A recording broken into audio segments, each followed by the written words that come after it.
விட்டு அழைத்து சென்று அன்பு காட்டிக் கொண்டிருக்கின்ற என்னுடைய அருமை நண்பர் மருத்துவ மாமேதை ராமன் அவர்களே, சான்றோர்களே, தாய்மார்களே, நண்பர்களே, மாணவ மணிகளே, உங்கள் அத்தனை பேருக்கும் என் நெஞ்சார்ந்த நன்றியறிதலையும் வணக்கத்தினையும் நான் முதலிலே புலப்படுத்திக் கொள்வதில் மட்டில்லாத மகிழ்ச்சி அடைகிறேன். நான் உங்களை எல்லாம் மாணவ மணிகளே என்று அழைத்தேன். அதற்கு காரணம், மாணவிகளே என்று அழைக்காமல் மணிகளே என்று அழைத்ததற்கு காரணம், நீங்கள் ஓயாமல் ஒலித்துக் கொண்டே இருக்கிறீர்கள். ஆகவேதான் மணிகளே என்று அழைத்தேன். ஆனாலும் உள்ளன்போடு உங்களை பாராட்டுகிறேன். ஏறத்தாழ 3 மணி நேரம் இந்த கூட்டம் தொடர்ந்து தொய்வில்லாமல் நடைபெற்றாலும் சின்னஞ்சிறுமிகளாக இருக்கிற நீங்கள் இப்படி முல்லைப்பூவை சிந்தையை போல அழகாக சிரித்துக் கொண்டு உங்களுடைய செவிகளை எல்லாம் மேடைகளை பேசுகிறவர்களுக்கு கடன் தந்திருக்கிறீர்கள் என்று எண்ணி பார்க்கிற போது புதட்டூர்பேட்டை ஒரு வரலாற்றை படைக்கிற அற்புதமான ஒரு பெருநகராக இன்றைக்கு இருக்கிறதில் நான் மட்டில்லாத மகிழ்ச்சி அடைகிறேன். ஒரு 30 ஆண்டு காலம் பேசித் திரிகிற எனக்கு, உலகம் முழுவதிலும் பல்வேறு இடங்களில் ஆங்கிலத்திலும் பிரெஞ்சு மொழியிலும் கூட பேசத் தெரிந்த எனக்கு, இந்த ஊரிலேதான் உண்மையாக சொல்லுகிறேன், சத்தியத்திற்கு சாட்சியம் சொல்லுகிறேன், நெஞ்சை தொட்டு சொல்லுகிறேன், ஒரு அருமையான பாடம் கிடைத்திருக்கிறது. ஏறத்தாழ நான் பள்ளிகளிலும் கல்லூரிகளிலும் ஆசிரியராக இருந்திருக்கிறேன். இன்றைக்கு கூட சென்னையில இருக்கிற லோயாலா கல்லூரியில் நான் பேராசிரியராக பணியாற்றுகிறேன். பேராசிரியர் என்றால் நான் உண்மையாகவே பேராசிரியர், பேருக்கு ஆசிரியர் அல்ல. காரணம், ஏறத்தாழ ஒரு மாதத்தில் 3 மணி நேரங்கள் மட்டும்தான் நான் பாடம் நடத்துகிறேன். ஆனால் கல்லூரி முதல்வர்கள் கூட தங்களுடைய குறிப்பேடுகளோடு என்னை கேட்பார்கள். அதில் எனக்கொன்றும் பெருமை இல்லை. காரணம், நான் வெறும் செப்பு கம்பி, மின்சாரம் எனக்குள்ளே பாய்கிறது என்று சில பேர் நம்புவதால் அப்படி பெருமைகளை சேர்த்து விடுகிறார்கள். அப்படி கற்றுக் கொடுக்கிறவனாக நான் இருந்தாலும் நான் புதட்டூர் பேட்டையைத்தான் என்னுடைய போதி மரம் என்று என்றைக்கும் அழைப்பேன். என்னுடைய எழுத்தில் இந்த புதட்டூர் பேட்டை ஆயிரக்கணக்கான ஆண்டுகளாக வாழும் என்று சத்தியமாய் சொல்லுகிறேன். அதற்கு காரணம், இந்த உலகத்தில் மனிதர்களே இல்லையோ, இந்த உலகத்திலே கருணையே வெற்றிவிட்டதோ, இந்த உலகத்திலே அன்பே இல்லாமற் போய்விட்டதோ என்றெல்லாம் அவநம்பிக்கை புயலினுடைய மனதிலே அடித்துக் கொண்டிருந்த நேரத்தில், இல்லை இல்லை, நீ புதட்டூருக்கு வா என்று என்னுடைய அருமை சகோதரர் மருத்துவ மாமேதை ராமன் இங்கே அழைத்து வந்தார். நான் இவ்வளவு நேரம் சொற்பொழிவாற்றியவர்களை கேட்டேன். கேட்கிற இந்த நேரத்திலே சொல்கிறேன், இந்த உலகத்திலே மனிதர்கள் இன்னமும் இருக்கிறார்கள் என்பதற்கு அடையாளமாக நான் அருமை சகோதரர் சஞ்சீவி முதலியார் அவர்களை பார்த்தேன். அதை போலவே நேதாஜி முதலியார் அவர்களை பார்த்தேன். நான் இவர்களை மனிதர்கள் என்று சொல்வதற்கு காரணம், நான் சொற்களுக்கு இருக்கிற வேறுபாட்டை, அதற்கு உள்ளே இருக்கிற சூட்சுமத்தை மிக நன்றாக அறிந்தவன்.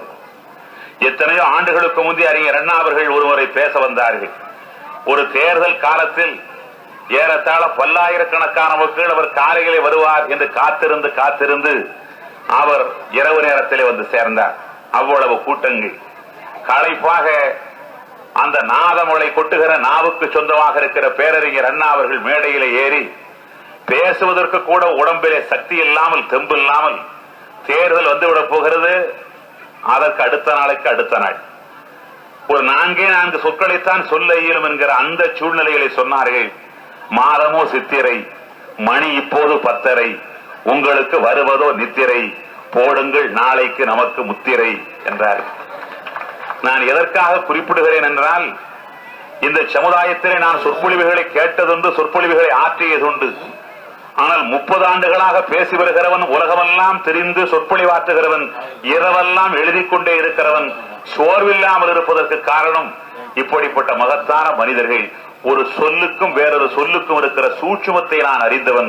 ஆகவே சொல்கிறேன், ஓரிடத்திலே நான் எழுதியிருந்தேன், மக்கள் தொகை எழுத மலை அளவு தாழ் வேண்டும், மக்கள் தொகை எழுத மலை அளவு தாழ் வேண்டும், மனிதர்கள் தொகை எழுத மந்தார இலை போதும் என்று எழுதியிருந்தேன். மக்கள் தொகை எழுதுவதற்கு மலை அளவு தாழ் வேண்டும், அவ்வளவு மக்கள் நம் நாட்டிலே இருக்கிறார்கள். ஆனால் மனிதர்களுடைய தொகையை எழுத வேண்டும் என்றால் அதற்கு மந்தார இலை போதும், மனிதர்கள் கொஞ்சமாகத்தான் இருப்பார்கள். அப்படிப்பட்ட 2 மனிதர்களை நான் கண்டேன் என்பதில் இந்த ராத்திரி புனிதமாகிறது. அதிலும் குறிப்பாகவும் சிறப்பாகவும் சொல்லப்பட வேண்டும் என்றால், குடியரசு திருநாளை கொண்டாடி கொண்டிருக்கிற இன்றைக்கு உண்மையாகவே நல்லாட்சி வேறு எங்கும் அமைந்திடாவிட்டாலும் பொதட்டூர் பேட்டையலாவது நல்லாட்சி மன்றத்தின் மூலமாக நல்லாட்சி மலர்ந்து விட்டதே குடியரசு திருநாளில் என்பதில் நான் மட்டில்லாத மகிழ்ச்சி அடைகிறேன். நான் உங்களுக்கெல்லாம் சொல்லிக்கொள்ள விரும்புகிறேன். நான் ஒரு அரசியல் இயக்கத்தை சார்ந்தவன் என்றாலும் நான் சத்தியத்திற்கு எப்போதும் சாட்சியும் சொல்லுகிறவன். நான் இவர்கள் இருவேரையும் நினைத்த போது இன்றைக்கு தமிழகத்து அமைச்சரவையில் இருக்கிற ஒரு அமைச்சரை நினைத்து பார்த்தேன். அவர்கள் எந்த கட்சியிலும் இருக்கலாம். என் தமிழ்நாட்டில் இன்றைக்கு ஆளுகிற கட்சி என்னை எவ்வளவு வலுவாக எதிர்க்கிற கட்சி என்பதை நண்பர்கள் அறிவார்கள். எத்தனை வழக்குகளை நான் சந்திக்கிறவன் என்பதை அறிவார்கள். ஆனால் எப்போதும் சத்தியத்திற்கு சாட்சியும் சொல்ல வேண்டும். இந்த உலகத்திலே மனிதர்கள் இருக்கிறார்கள். இவர்களை எண்ணி பார்க்கிற போது ஒரு அமைச்சரை நான் நினைத்தேன். இன்றைக்கு அவர் அமைச்சராக இருக்கிறார், மக்கள் நல்வாழ்வுத்துறை அமைச்சராக, அமைச்சர் முத்துச்சாமி. அவரை நான் ஒரு மனிதர் என்று குறிப்பிடுவேன். அதற்கு காரணம், நான் ஒரு இயக்கத்தை சார்ந்திருக்கலாம், ஆனால் சத்தியத்திற்கு நான் சாட்சியம் சொல்ல வேண்டுமானால் உண்மையை சொல்ல வேண்டும். மனிதர்கள் இந்த உலகத்தில் இருக்கிறார்கள். அதுதான் இன்றைக்கு குடியரசு தினத்தில் நமக்கு கிடைக்கிற மாபெரும் நம்பிக்கை. இருக்காட்டை கிழித்து வெளிச்ச புள்ளிகளை வீசி எறிகிற நம்பிக்கை. அவர் இங்கே இருக்கிற அமைச்சரவையை விரிவுபடுத்தினார். புத்தம் புதியவர்கள் எல்லாம் அமைச்சர்களானார்கள். பத்திரிகை நிருபர்கள் பொன்மன செம்மல் எம்ஜிஆரை கேட்டார்கள். அமைச்சரவையிலே வலம்புரி ஜானுக்கு இடம் உண்டா என்று கேட்டார்கள். அதற்கு எம்ஜிஆர் சொன்னார், மந்திரியாவது எளிது, அமைச்சராவது எளிது, ஆனால் தாய் வாரைகளை அமைச்சர்களால் நடத்த இயலாது, வலம்புரிஜான் தான் நடத்த இயலும் என்றெல்லாம் சொன்னார். நான் சோவியத் நாட்டில் இருந்தவருக்கு தொலைபேசியிலே கேட்டேன், நான் சொன்னது சரிதானே என்று கேட்டார். நீங்கள் எது வேண்டுமென்றாலும் சொல்லலாம் என்று சொன்னேன். எத்தனையோ மக்களுக்கு தன்னுடைய கருணையை காட்டி, அன்பை காட்டி இன்றைக்கு அவர் மறைந்திருக்கிறார். இந்த மருத்துவ மாமேதை என் அன்பு சகோதரர் ராமர் அவரை நினைவுபடுத்தினார். அவர் மரணமடைந்து அவருடைய அந்த புகழ் உடம்பு பூமிக்குள்ளே இறக்கப்பட்ட போது தொலைக்காட்சியில் நான் தான் பேசினேன். அவர் மருத்துவமனையிலே கிடந்த போது ஒரு தேர்தலை நடத்துவதற்காக அவருடைய படங்களை எடுத்து தொகுத்து நான் தான் குரல் கொடுத்து அதையெல்லாம் வர்ணித்தேன். ஆனால் இன்றைக்கும் எண்ணி பார்க்கிறேன், அவர் அந்த புகழ் உடம்பு அந்த பூக்களுக்கு மத்தியிலே மிதந்து போன போது நான் மனதிற்குள்ளே எண்ணிக்கொண்டேன், இந்த மனிதன் சாகவில்லை என்று எண்ணிக்கொண்டேன். காரணம், அவர் செத்துவிட்டார் என்று நான் நம்ப ஆரம்பித்தால் பேசுகிற போது என் நா தடுகளுக்கும், சொற்கள் எல்லாம் வரிசையாக வந்து அமராது என்கிற காரணத்தால் நான் அதையெல்லாம் மறந்துவிட்டு பேசினேன். அப்போது சொன்னேன், அவருடைய அந்த புகழ் உடம்பை கடைசியாக அவர்கள் கீழே இறக்குகிற போது தொலைக்காட்சி இந்த நாடெல்லாம் மக்கள் அதை பார்த்து அழுதார்கள். நான் சொன்னேன், நீ தங்கம் என்பதால் உன்னை தரைக்குள்ளே புதைத்தோம் என்று இறுதியாக சொல்லி முடித்தேன். அந்த தங்கம் பூமிக்குள்ளே தான் இருக்கிறது. சந்திரனை காட்டி சோறொட்டிய தமிழ்நாட்டில் ராமச்சந்திரனே வந்திருந்து இந்த குழந்தைகளுக்கெல்லாம் சோறொட்டியதை இந்த நாடு பார்த்தது. அடிக்கடி நான் வண்டியிலே வருகிற போது அவரோடு வருவேன். நான் என்னுடைய அருமை சகோதரர் ராமனிடத்திலே கூட அடிக்கடி இதை சொல்லி இருக்கிறேன். ஒரு முறை நான் வந்தபோது அவருடைய பச்சை வண்டி வந்து கொண்டிருந்தது. அந்த இச்சைக்குரிய பச்சை வண்டியில் கண்ணன் என் காதலன் அவர் அமர்ந்திருந்தார். நான் அருகில் இருந்தேன். சைதாப்பேட்டையிலே கலைஞர் கருணாநிதி பொன்விழா வளைவு என்று ஒரு மண்டபம் இருக்கிறது, ஒரு வளைவு இருக்கிறது. அதற்கு பக்கத்திலே வந்ததும் வழக்கமாக அந்த வண்டி நின்று போகும். காரணம், வண்டி நின்றால்தான் வருகிற மக்கள் கடந்து செல்ல இயலும். ஆகவே வண்டியை நிறுத்தி விடுவார். ஒரு முறை வண்டி நின்ற போது மக்கள் எல்லாம் கடந்தார்கள். பச்சை வண்டி என்று பார்த்ததும் உடனே சொல்லிவிட்டார்கள், இது எம்ஜிஆர் வண்டி என்று. அத்தனை மக்களும் கூட்டமாக நின்று அவரை கும்பிட்டார்கள். இவர் பதிலுக்கு உள்ளே இருந்து ஒவ்வொருவராக கும்பிட்டுக் கொண்டிருக்கிறார். அதற்கப்பாலே மக்கள் சென்று விட்டார்கள், வண்டி நகர்ந்து விட்டது. நான் எம்ஜிஆர் இடத்திலே கேட்டேன், இந்த மக்கள் கும்பிடுவது உங்களுக்கு தெரிகிறது, ஆனால் இந்த காரினுடைய கண்ணாடி கருப்பாக இருக்கிறதே, வெளியிலிருந்து மக்கள் கும்பிடுகிற போது உங்களுக்கு தெரிகிறதே தவிர உள்ளுக்கிருந்து நீங்கள் கும்பிடுவது மக்களுக்கு தெரியாது. அப்படி தெரியாது இருக்கிற போது நீங்கள் ஏன் கும்பிடுகிறீர்கள் என்று கேட்டேன். நான் பாராளுமன்ற உறுப்பினராக இருந்தாலும், தமிழகத்தினுடைய சட்டமேலவையினுடைய உறுப்பினராக இருந்தாலும், அவருடைய பத்திரிகை ஆசிரியர் என்பதால் மற்றவர்களை விட எனக்கு சுதந்திரம் அவரிடத்திலே அதிகம்.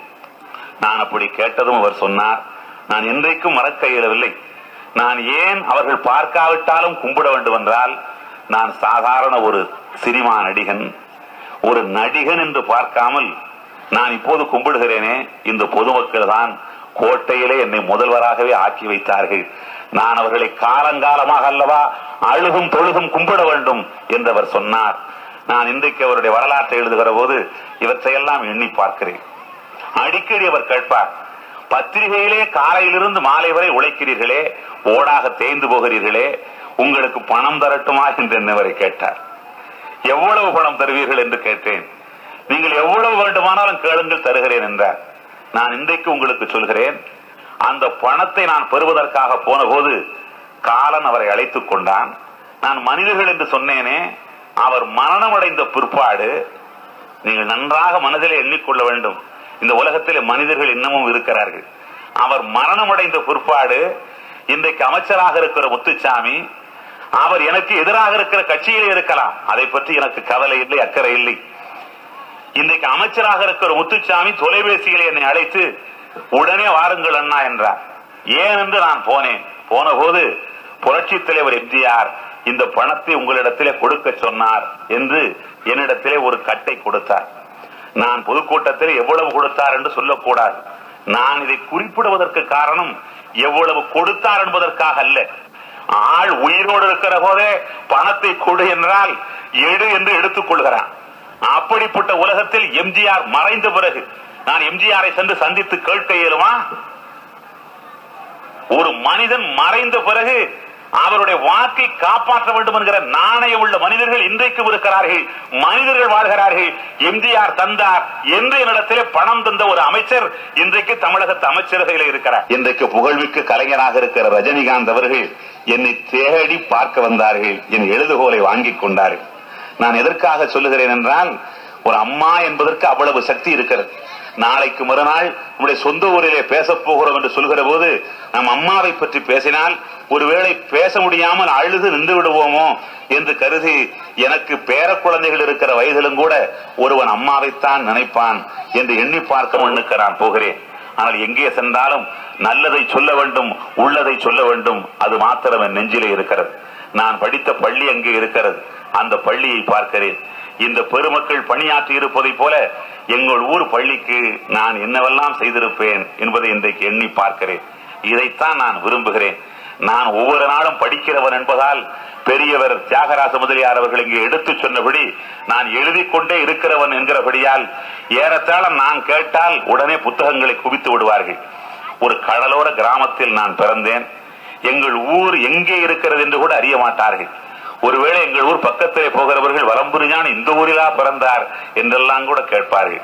ஆனால் எங்கள் ஊர் இன்றைக்கு தன்னுடைய முகத்தையே மாற்றிக்கொண்டு வருகிறது என்றால் நான் அந்த ஊருக்கு உதவ வேண்டும் என்கிற எண்ணத்தை எங்கள் ஊரிலே இருந்து இன்றைக்கு வெளிநாடுகளில் இருக்கிற மனிதர்களுக்கெல்லாம் ஏற்படுத்தி இருக்கிறேன். இன்றைக்கு அந்த உணர்வு தான் இங்கே இருக்கிற சஞ்சீவ முதலியாருக்கும் நேதாஜி முதலியாருக்கும் இருக்கிற அந்த உணர்வு தான் இந்த ஊரிலே இருக்கிற ஒவ்வொருவருக்கும் உண்டாக வேண்டும். அதற்குத்தான் இன்றைக்கு நடக்கிற இந்த விழா வழிகாட்ட வேண்டும் என்று உங்களை எல்லாம் கேட்டுக்கொள்கிறேன். நீங்கள் எல்லாம் கேட்டுக்கொண்டிருக்கிறீர்கள். நான் உங்களை சர்வகட்சி தலைவர்களே என்று அழைப்பேன். நீங்கள் எந்த கட்சியையும் சேர்ந்தவர்கள் அல்ல. பாவம், நீங்கள் மாணவ மணிகள். உங்களுக்கு எதுக்கு இந்த பரபரப்பெல்லாம்? மனிதன் பண்ணுகிறது, செயற்கையாக பண்ணுகிறது. மனிதன் இவ்வளவு பரபரப்பாக இருக்கிறானே, இயற்கை எங்கேயாவது பரபரப்பாக இருக்கிறதா? மனிதன் முதல்ல நடந்து போனா, கட்டை வண்டியில போனா, காரில் போனா, விமானத்திலே போகிறான். அப்படின்னா சந்திரனுக்கு போறான். 1,86,000 மைல் வேகத்தில் வருகிறது ஒளி. இப்படின்னா 1,86,000 மைல் அப்படி வருது. இன்றைக்கு இந்த ஒளியை விட வேகமாக போகிற விமானங்களை உருவாக்கி கொண்டிருக்கிறான் மனிதன். மனிதன் பரபர என்று இருக்கிறானே தவிர இயற்கை எங்கேயாவது பரபரப்படைந்திருக்கிறதா? இது மனிதன் பரபரக்கிறான் என்பதற்காக சூரியன் என்னடா 6 மணிக்கு தினமும் போகிறோமே, மனிதன் இவ்வளவு பரபரப்பு ஆயிட்டானே, ஒரு 3 மணிக்கு போனால் என்னன்னு இதுவரைக்கும் 3 மணிக்கு எங்கேயாவது வந்திருக்கிறதா? நாளைக்கு பௌர்ணமி. மனிதன் இவ்வளவு பரபரப்பாக இருக்கிறானே என்பதற்காக ஒரு மாதத்துக்கு 4 தடவை பௌர்ணமி வருமா? 6 தடவை அமாவாசை வருமா? 9 நாள் சொச்சம் அம்மாவுடைய வயிற்றில் இருக்கப்படாது. உலகம் பரபரப்பாகி விட்டது. ஒரு 3 மாசத்துல கொடிகளை அறுத்து குதித்து விடலாம் என்று எங்கேயாவது குழந்தைகள் பண்ணியிருக்கா? 2000 ஆண்டுகளாக அல்ல, இந்த உலகம் தோன்றிய நாளில இருந்து மனிதன் பரபர என்று இருந்தாலும் இயற்கை பரபரக்கிறது இல்லை. குழந்தைகள் 9 மாதம் சொச்சம்தான், குறைமாத குழந்தை பிறக்கலாம். அது விதி விலக்கே தவிர விதி அல்ல. ஏன் அப்படின்னா மனிதன் செயற்கையாகி விட்டால் பரபரக்கிறான். இயற்கை என்றைக்கு இயற்கையாகவே இருப்பதனாலே பரபரப்பு காட்டாது. சோம்பேறித்தனம் வேறு, பரபரப்பு இன்மை வேறு. நாம் சோம்பேறிகளாக இருக்கக்கூடாது, ஆனால் பரபரத்து கொண்டே மனித வாழ்க்கையில வாழ்கிறோம். நான் இன்றைக்கு உங்களுக்கு எல்லாம் சொல்கிறேன், நிரம்ப தகவல்கள் இந்த உலகத்துக்கு கிடைக்கிறது. மனிதன் எவ்வளவு நாள் வாழ்றான்? இது முந்தி இந்தியாவில் இருந்தவனுடைய சராசரி வயது 40. இப்ப 40ல போயிருவான்னு அர்த்தம் கிடையாது. சில பேர் 40க்கு முன்னாலே போய்கிட்டு இருந்தான். என்ன ஒருத்தன் கேட்டா, என்ன சார் ஆங்கிலத்தில் இப்படி எழுதுறீங்களா, நீங்க ஆங்கிலத்துல மேதையாச்சே. ஒருத்தனை எழுதுகிற போது முருகேசன் போட்டிருக்கிறான், அவன் செத்து போனா லேட் மிஸ்டர் முருகேசன் போடுறானே ஏன்னு கேட்டான். உங்களுக்கு தெரியுமா? ஆங்கிலத்துல இறந்து போறவன லேட் மிஸ்டர் முருகேசன் போடுறான். நான் சொன்ன தெரியலப்பா, இவன் அங்க போய் சேர்றதுல லேட் ஆயிருப்பான் என்னமோ தெரியல. நீங்க நல்லா சிந்திச்சு பார்க்கணும். மனிதனுடைய சராசரி வயது இன்றைக்கு கூடி இருக்கிறது. ஆனால் என்னதான் இருந்தாலும் மனிதன் முயன்றாலும் ஒரு 100 வயசு வாழ்வான். ஆனால் கடல்ல இருக்கிற ஆமை இருக்கிறதே, ஆமையை நீங்க பார்த்திருக்கிறீர்களா? படத்திலேயாவது பாருங்க. இந்த கடல்ல இருக்கிற ஆமை குறைந்தபட்சம் 400 வருடங்கள் வாழ்கிறது. அப்ப அமைச்சர்கள் அந்த ஆமைகளை எல்லாம் கொண்டு வந்து அமைச்சர்கள் ஆக்கிடலாங்கிறீங்கள, அதிக நாள் வாழுது. சரி, கல்லுக்குள்ள தேரை இருக்கிறதுல தேரை, இந்த தேரை ஏறத்தாழ 600 வருடங்கள் வாழ்கிறது. இது கதை அல்ல, கற்பனை அல்ல. அமெரிக்காவிலே செவன்த் டே அட்வென்டிஸ்ட் என்கிற நிறுவனம் தன்னுடைய அறிவியல் அறிஞர்களை வைத்து 20 ஆண்டுகளாக ஆய்வு செய்து இந்த ஆமை தேரை இரண்டும் இத்தனை ஆண்டுகள் வாழ்கிறது என்று முடிவு செய்தது. இத்தனை ஆண்டுகள் வாழ்கிறது என்று முடிவு செய்ததை எப்படி அந்த ஆமை தேரை இத்தனை ஆண்டுகள் வாழ்கிறது, அதற்கு காரணம் என்ன என்று அவர்கள் கண்டார்கள். இப்ப நீங்க அதிக நாள் வாழணும்னா நான் சொல்றதை கேளுங்க. என்னன்னு கேட்டீங்கன்னா, உலகத்துல விஞ்ஞானிகள் என்ன கண்டுபிடித்திருக்கிறார்கள் என்றால், இந்த ஆமை 2 நிமிடத்திற்கு ஒரு தடவை தான் மூச்சு விடுது. தேரை 6 நிமிடத்திற்கு ஒரு தடவை தான் மூச்சு விடுது. இது விஞ்ஞானம் சொல்கிற உண்மை. இந்த உலகத்தில் இன்றைக்கு அமெரிக்காவிலும் பல நாடுகளிலும் பெரிதாக பேசப்படுகிற சமாச்சாரத்தை நான் உங்களுக்கு எளிமையாக சொல்லிக் கொண்டிருக்கிறேன். மூச்சே விடக்கூடாது. சில நேரத்தில் ஆசிரியர்கள் சொல்லுவார்கள், நீங்க டக்க டக்க பேசிட்டு இருக்கும் போது மூச்சு விட்ட அவர்கள் சொல்லுவது நல்லதுன்னு நீங்க எடுத்துக்கணும். மூச்சே விடக்கூடாது. அப்ப செத்து போய் சொல்றியா நீங்க கேட்பீங்க. அல்ல, நிதானமா விடணும். ஆமை எப்படி விடுகிறது, தேரை எப்படி விடுகிறது, மனிதன் வாழ்வதற்கு அதுதான் அடிப்படை என்பது திருமூலருடைய திருமந்திரத்தில் இருக்கிறது. இன்றைக்கு விஞ்ஞானம் அதை உணர்ந்து கொண்டதை போல சொல்லுகிறது. நம்முடைய ஞானிகள் புள்ளி வைத்தார்கள், விஞ்ஞானிகள் சுற்றி வந்து அந்த புள்ளிக்கு வந்து அவன் கண்டுபிடித்ததாக சொல்கிறான். எவன் கண்டுபிடித்தாலும் உண்மை இதுதான். நீங்க நன்றாக இன்றைக்கு எண்ணி பார்க்க வேண்டும். உலகத்திலே தகவல்கள் நிரம்ப இருக்கிறது. அப்ப நாம சுவாசிக்கிற போது நிறுத்தி நிறுத்தி சுவாசிக்கணும். சுவாசிக்கிற பயிற்சி வேண்டும். குறைவாக சுவாசிக்கிறவர்கள் அதிக நாள் வாழ்வார்கள் என்று இன்றைக்கு அவன் மூச்சு விடுறதுக்கே யோசிச்சுக்கிட்டு இருக்கிறான். மூச்சு விட்டா போயிருமோன்னு. குதிரையை பாருங்க, குதிரை எவ்வளவு வலுவாக இருக்கிறது. கிண்டி ரேஸுக்கு நான் போனதில்லை, போனவங்களை கேட்டிருக்கிறேன். குதிரை அப்படி ஓடுதுங்க, பல பல பல பலன்னு. குதிரை பார்த்தா எப்படி இருக்கு, படத்துல பார்த்தாலே ஏறி உட்கார்ந்துடலாம் போல இருக்க. குதிரை அவ்வளவு செழுமையாக இருக்கிறது. அவ்வளவு செழுமையாக இருக்கிற குதிரை உயிரியல் கணக்கு 30 ஆண்டுகளுக்கு பிறகு எந்த குதிரையும் வாழ்றதில்ல. ஏன்? இவ்வளவு படபடப்பா கொள்ளு சாப்பிடுது, அது சாப்பிடுது, இது சாப்பிடுது, அப்படி மேனியெல்லாம் பொலிவாக இருக்கிற குதிரை ஏன் போகுதுன்னா, இது ஓடிக்கிட்டே இருக்கு. எப்ப பார்த்தாலும் ஓடுது. ஓடலாம், அளவில்லாமல் ஓடுது. இழுக்குது பாரு. மூச்சு போச்சுன்னா மறந்துட வேண்டியதான். இப்ப இது தகவல். தகவல் வேறு, கல்வி வேறு. தேரை இவ்வளவு நாள் வாழ்கிறது, இதற்கு என்ன காரணம்? ஆமை இவ்வளவு நாள் வாழ்கிறது, இதற்கு என்ன காரணம்? இது வெறும் தகவல். இந்த தகவலை தெரிந்தவனை அறிவாளி என்று நினைக்காதீர்கள். அவன் அறிவாளி அல்ல. தெரிந்த தகவலை வைத்து தனக்கும் சமுதாயத்திற்கும் அதை பயன்படுத்துகிறானே அவன் தான் அறிவாளி. தெரிந்து வைத்திருக்கிறவன் தகவலாளி. இன்ஃபர்மேஷன் வேறு, நாலேஜ் வேறு, விஸ்டம் என்பது வேறு. தகவல், அறிவு, ஞானம். எவ்வளவோ நிகழ்ச்சி. மராட்டியத்தில் பூகம்பம் வந்தது. இப்ப நாமெல்லாம் இங்க இருக்கிறோம். பூகம்பம் நிச்சயமா நம்ம நாட்டுக்கு வராது. நம்ம இருக்கிற இடத்துல பூகம்பம் வருமா? வராது. மராட்டியத்தில் வந்துருது. ஒரே நாள்ல அவ்வளவு பேர் செத்து போனானே. இந்த பூகம்பம் வருகிறது என்பதை எப்படி கண்டுபிடிக்கிறார்கள்? செய்ஸ்மோகிராஃப் ஒரு கருவி இருக்கிறது. இது செய்ஸ்மோகிராஃப் என்கிற கருவி பூமி அதிர்ச்சி வருவதை ஏறத்தாழ 24 மணி நேரத்திற்கு முந்தி சொல்லிவிடுகிறது. இந்த அல்டிடியூடில் வருகிறது, இவ்வளவு டென்சிட்டியோடு வருகிறது என்பதை அறிவித்து விடுகிறது. ஆனா உங்களுக்கு சொல்கிறேன், மனிதன் கண்டுபிடித்த அந்த கருவி இன்றைக்கு தோற்றுவிட்டது. அந்த கருவியை ஏமாற்றிவிட்டு பூமி எதிர்ச்சி வருகிறது. ஆனால் 20 ஆண்டுகளாக சோவியத் நாட்டில் அதிகமாக பூமி எதிர்ச்சி வருகிற இடம் இருக்கிறது, ஜப்பானில் அல்ல. சோவியத் நாட்டில் தாஷ்கண்ட் தான் முழுவதும் அழிந்தது. நான் அந்த ஊருக்கு சென்றிருக்கிறேன். அங்கு எதை வைத்து கண்டுபிடிக்கிறார்கள் தெரிகிறதா? நண்டுகளை வைத்து கண்டுபிடிக்கிறார்கள். கடல் இருக்கிற நண்டுகளை எல்லாம் கொண்டு வந்து ஒரு தொட்டியில வைத்து அதற்குள்ள நண்டுகளை எல்லாம் போட்டு விடுவார்கள். அந்த குறிப்பிட்ட நண்டு ஏறத்தாழ பூமி எதிர்ச்சி வருகிறது என்றால் 36 மணி நேரத்துக்கு முந்தி அங்கும் இங்குமாக ஒரு விதமான நடனத்தோடு ஓட ஆரம்பிக்கிறது. ஓட ஆரம்பித்தால் வீடுகளை விட்டு வெளியேறி விடுவார்கள். 36 மணி நேரத்துக்கு முந்தி பூமி எதிர்ச்சி வருகிறது என்பதை கடலில் இருக்கிற நண்டு கண்டுபிடித்து கொடுக்கிறது. இது அவன் கண்டுபிடிச்சதா? தலை எழுத்து. நம்ம ஊர்ல இருக்கிற சித்தர்கள் சொன்னது. அந்த நண்டுக்கு பேர் சொல்லி இருக்கிறான் அளவன். நம்பால் எல்லாம் சொல்லுவான், செய்ய மாட்டான். ஆமா, இவன்கிட்ட கேளுங்களேன், நம்முடைய புலவர்களை கேளுங்களேன். அணுவை கண்டுபிடித்தவர்கள் யார் கேட்ட சொல்லுவான், நாம் தமிழர்கள் தான் அணுவை கண்டுபிடித்தார்கள் அப்படிமா. எங்க? திருவள்ளுவ மாலையை பார். அணுவை துளைத்து 7 கடலை புகுத்தி குறுக தரித்த குரல் என்று சொல்லவில்லையா? அணுவை பிளக்கின்ற ஆற்றல் கண்டுபிடித்தவர்கள் நாம். சொன்னது நாம. அணுவை பிளந்தவன் வெளிநாட்டுக்காரன் டால்டன். நம்பால் சொல்லுவான், தெர்மாஸ் பிளாஸ்க் இருக்க தண்ணி வச்சா அப்படியே சுடு தண்ணி அப்படியே இருக்குல்ல. இதை சொன்னவன் யாரு? 1800 ஆண்டுகளுக்கு முந்தி குறுந்தொகையில நம்மால் சொன்னான். அதுக்கு பேர் வச்சிருக்கிறான். ஒரு அம்மா சொல்லுது, என் மகளை பாத்தியா சாமி, என் மகளை கண்டுபிடிச்சு நீ சொன்னீன்னா உனக்கு நான் இந்த பாத்திரத்துல சுடு தண்ணீர் தருவேன், இந்த சூடு மாறாமல் இருக்கும்னு சொல்லி பேர் சொல்லி இருக்கிறான். 1800 ஆண்டுகளுக்கு முந்தி. என்ன பேரு? சேமச்செப்பு. செப்பு, சேமச்செப்பு. 1800 ஆண்டுகளுக்கு முந்தி வெப்பம் இழக்காத நிலையில் நீரை வைத்திருக்க இயலும் என்கிற சிந்தனை நம்முடைய மக்களுக்கு இருந்தது. தெர்மாஸ் பிளாஸ்க அவன் பண்ணிட்டான். ரோமானிய படைவீரர்களே, நீங்கள் நீரோவனுடைய காவலர்கள் தானே, என்னை கொலை செய்வதற்காகவே வந்தீர்கள். நான் உங்களுக்கு சொல்லுகிறேன், நான் நீரோவை பெற்ற அம்மா, 1 மாதம் அவகாசம் கொடுங்க, பிறகு நான் செத்து போகிறேன் என்று சொன்னேன். அடுத்த மாதம் வந்தது. அதே ரோமானிய படைவீரர்கள் நீரோவனுடைய அம்மாவை சூழ்ந்து கொண்டார். அப்போது நீரோவனுடைய அம்மா சொன்னாள், ரோமானிய படைவீரர், நீரோவனுடைய படைவீரர்களே,